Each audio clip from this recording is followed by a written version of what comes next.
Hi friends, good morning ಎಲ್ರಿಗೂ. ನಾವು MSA Kannada log ಚಾನಲಿಂದ video ಮಾಡ್ತಿರೋದು. ಸೊ ಇವತ್ತಿನ ನಮ್ಮ ರೆಸಿಪಿ, ನಮ್ಮನೇಲಿ ಇವತ್ತು ಮಕ್ಕಳಿಗೆ ಇಷ್ಟ ಆಗುವಂಥದ್ದು ನೋಡಿ, ವೆಜಿಟೇಬಲ್ ಫ್ರೈಡ್ ರೈಸ್ ಮಾಡಬೇಕು ಅಂತ ತಯಾರಿ ಮಾಡ್ಕೊಂಡಿದ್ದೀವಿ. ಸೊ ನಮ್ಮ ಮಕ್ಕಳಿಗೆ ತುಂಬಾ ಇಷ್ಟ. ಅದನ್ನು ನಾವು ಹೇಗೆ ತಯಾರಿ ಮಾಡ್ಕೊಂಡಿದ್ದೀವಿ ಅಂತ ನಿಮಗೆ ತೋರಿಸ್ತೀನಿ. ಮೊದಲನೇದಾಗಿ ನಾನು ಅನ್ನನ ಮೊದಲೇ ಮಾಡಿಟ್ಕೊಂಡಿದ್ವಿ.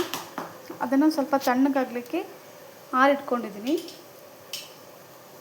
ಮತ್ತು ಫ್ರೈಡ್ ರೈಸಿಗೆ ಬೇಕಾಗಿರೋದು ಏನೇನು ಅಂದರೆ, ವೆಜಿಟೇಬಲ್ನ ಕ್ಯಾರೆಟು, ಬೀನ್ಸು, ಆಲೂಗಡ್ಡೆನ ಚಿಕ್ಕದಾಗಿ ಈ ಥರ ಕಟ್ ಮಾಡ್ಕೊಂಡಿದ್ದೀನಿ. ಇಷ್ಟು ಚಿಕ್ಕದಾಗಿದ್ದರೂ ಸಾಕು. ಒಂದು ಹಸಿಮೆಣ್ಸಿನ್ಕಾಯಿ ತೊಗೊಂಡಿದ್ದೀನಿ, ಸ್ವಲ್ಪ ಕಾಯಿ ತುರಿ, ಒಂದು 3 ಎಸಳು ಬೆಳ್ಳುಳ್ಳಿ, 1 ಟೊಮೊಟೊ, 2 ಈರುಳ್ಳಿ, ಸ್ವಲ್ಪ ಕೊತ್ತಂಬರಿ ಸೊಪ್ಪು, ಮತ್ತು ಖಾರದ ಪುಡಿ, ಗರಂ ಮಸಾಲನ ಒಂದಕ್ಕೆ ಮಿಕ್ಸ್ ಮಾಡ್ಕೊಂಡಿದ್ದೀನಿ. ಒಗ್ಗರಣೆಗೆ ಹಾಕಲಿಕ್ಕೆ ಸಾಸಿವೆ, ಜೀರಿಗೆ, ಕಡಲೆಬೇಳೆ. ಸೊ ಇಷ್ಟು ಈಗ ಇಂಗ್ರೀಡಿಯೆಂಟ್ಸ್ ಬೇಕಾಗುತ್ತೆ. ಈಗ ನಾವು ಹೇಗೆ ಮಾಡೋದು ಅಂತ ಈಗ ನಿಮ್ಗೆ ತೋರಿಸ್ತೀನಿ. ಒಂದು ಪಾತ್ರೆಯಲ್ಲಿ ಎಣ್ಣೆ ಹಾಕ್ಕೊಂಡಿದ್ದೆ, ಒಂದು 3 ಸ್ಪೂನ್ ಆಗೋಷ್ಟು ಎಣ್ಣೆ ಹಾಕಿದ್ದೀನಿ. ಅದು ಎಣ್ಣೆ ಕಾದಿದೆ. ಈಗ ಸ್ವಲ್ಪ ಸಾಸಿವೆ ಹಾಕ್ಕೊಂಡೆ, ಕಡಲೆಬೇಳೆ ಹಾಕ್ತಾಯಿದ್ವಿ. ನೆಕ್ಸ್ಟು ಸ್ವಲ್ಪ ಜೀರಿಗೆನ ಅದು ಆಮೇಲೆ ಹಾಕ್ಕೊಂಡ್ರೂ ಆಗುತ್ತೆ. ಸೊ ಅದು ಸ್ವಲ್ಪ ಈಗ ಎಣ್ಣೆಲಿ ಫ್ರೈ ಆಗುತ್ತೆ. ನೆಕ್ಸ್ಟು ಹೆಚ್ಕೊಂಡಿರೋ 2 ಈರುಳ್ಳಿನ ಹಾಕ್ತಾಯಿದ್ವಿ. ಒಂದು ಹಸಿಮೆಣಸಿನ್ಕಾಯಿನೂ ಕೂಡ ಅದ್ರ ಜೊತೆಗೆ ಹಾಕಿ ಈಗ ಅದನ್ನು ಬಾಡಿಸ್ತೀನಿ. ಈಗ ನೋಡಿ, ಅದನ್ನು ನೀಟಾಗಿ ಎಣ್ಣೆಲಿ ಬಾಡಿಸ್ತಾ ಇದ್ದೀನಿ. ಈಗ ಸಣ್ಣದಾಗಿ ಹೆಚ್ಕೊಂಡಿರೋ ವೆಜಿಟೇಬಲ್ನ ಕೂಡ ಅದಕ್ಕೆ ಹಾಕಿ ಈಗ ಫ್ರೈ ಮಾಡ್ಕೊತೀನಿ.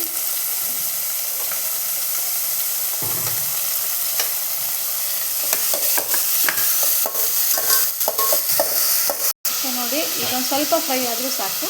ಸ್ವಲ್ಪ ಅರಿಶಿನ ಹಾಕೋತಾ ಇದ್ದೀವಿ, ಸ್ವಲ್ಪ ಉಪ್ಪನ್ನ ಹಾಕೋತಾ ಇದ್ದೀವಿ. ಉಪ್ಪನ್ನ ಆಮೇಲೆ ಬೇಕಾದ್ರೆ ನೋಡಿ, ನಿಮಗೆ ಸ್ವಲ್ಪ ಕಡಿಮೆ ಆದರೆ ಕಲಿಸ್ಬೇಕಾದ್ರೂ ಹಾಕೋಬೋದು. ಈಗ ಒಗ್ಗರಣೆಗೆ ಸ್ವಲ್ಪ ಹಾಕ್ತಾಯಿದ್ದೀವಿ.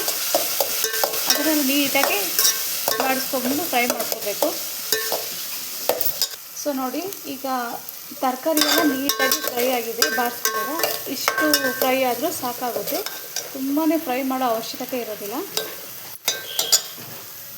ಈಗ ಟೊಮೊಟೊನ ಹಾಕ್ತಾಯಿದ್ವಿ.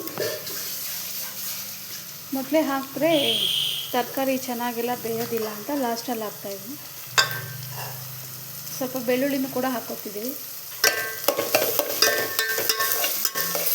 ನೀಟಾಗಿ ಮಿಕ್ಸ್ ಮಾಡ್ಕೊತೀವಿ.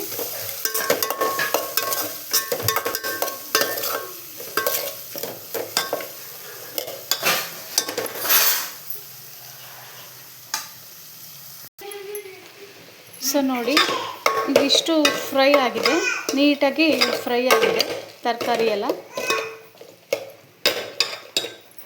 ಇದಕ್ಕೆ ನಾನು ಸ್ವಲ್ಪ ಗರಂ ಮಸಾಲ, ಖಾರ ಪುಡಿನ ಮಿಕ್ಸ್ ಮಾಡ್ಕೊಂಡಿದ್ನಲ್ಲ, ಆ ಪುಡಿನ ಮಿಕ್ಸ್ ಮಾಡ್ಕೊತಿದ್ದೀನಿ. ಇದು ಮಕ್ಕಳು ಲಂಚ್ ಬಾಕ್ಸಿಗೆ ಬೇಗನೆ ಆಗುತ್ತೆ, ಟೇಸ್ಟಿಯಾಗಿರುತ್ತೆ, ಸ್ಪೈಸಿಯಾಗೂ ಇರುತ್ತೆ. ಮಕ್ಕಳು ತುಂಬಾ ಇಷ್ಟಪಟ್ಟು ತಿಂತಾರೆ ನಮ್ಮ ಮನೇಲಿ. ಸೊ ಅದಕ್ಕೋಸ್ಕರ ಅವ್ರಿಗೆ ಯಾವಾಗಲೂ ನಾವು ಮಾಡ್ಕೊಡ್ತಾ ಇರ್ತೀವಿ. ಈಸಿಯಾಗೂ ಇರುತ್ತೆ, ಬೇಗನೂ ಆಗುತ್ತೆ. ಫ್ರೈ ಆಗಿದೆ. ನಾನು ಗ್ಯಾಸ್ನ ಆಫ್ ಮಾಡಿಕೊಂಡು ಪಾತ್ರೆ ಕೆಳಗಡೆ ಇಟ್ಕೊಂಡಿದ್ದೀನಿ. ಸ್ವಲ್ಪ ಕಾಯಿ ಹಾಕ್ಕೊಂಡು ನೀಟಾಗಿ ಮಿಕ್ಸ್ ಮಾಡ್ಕೊತೀನಿ. ತುಂಬ ಬಾಡಿಸೋ ಅವಶ್ಯಕತೆ ಏನಿರೋದಿಲ್ಲ, ತುಂಬ ಚೆನ್ನಾಗಿ ಫ್ರೈ ಆಗಿದೆ. ಸೊ ಇವಾಗ ನಾನು ಇದಕ್ಕೆ ರೈಸ್ ಹಾಕ್ಕೊಂಡು ಮಿಕ್ಸ್ ಮಾಡ್ಕೊತೀನಿ.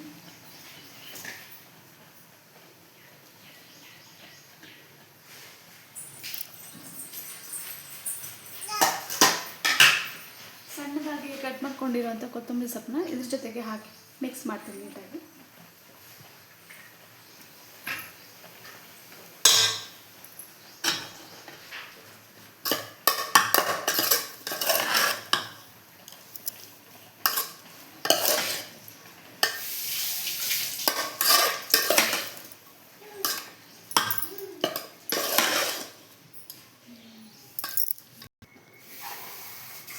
ನೋಡಿ, ನಾವು ಮಾಡಿರೋ ಈ ರೆಸಿಪಿ ಬೇಗನೆ ಆಗಿದೆ, ತುಂಬ ಚೆನ್ನಾಗೂ ಕೂಡ ಬಂದಿದೆ. ಸೊ ನಾವು ಮಾಡಿರೋ ವಿಡಿಯೋ ನಿಮಗೆ ಇಷ್ಟ ಆಯಿತು ಅಂದರೆ ದಯವಿಟ್ಟು ನಮ್ಮದು MSA ಕನ್ನಡ ಲಾಗ್ ಚಾನಲ್ಗೆ ಸಬ್ಸ್ಕ್ರೈಬ್ ಆಗಿ. ಪ್ಲೀಸ್ ಶೇರ್ ಮಾಡಿ, ಲೈಕ್ ಮಾಡಿ, ಕಾಮೆಂಟ್ ಮಾಡಿ, ನಮಗೂ ಕೂಡ ಸಪೋರ್ಟ್ ಮಾಡಿ ಪ್ಲೀಸ್. Thank you.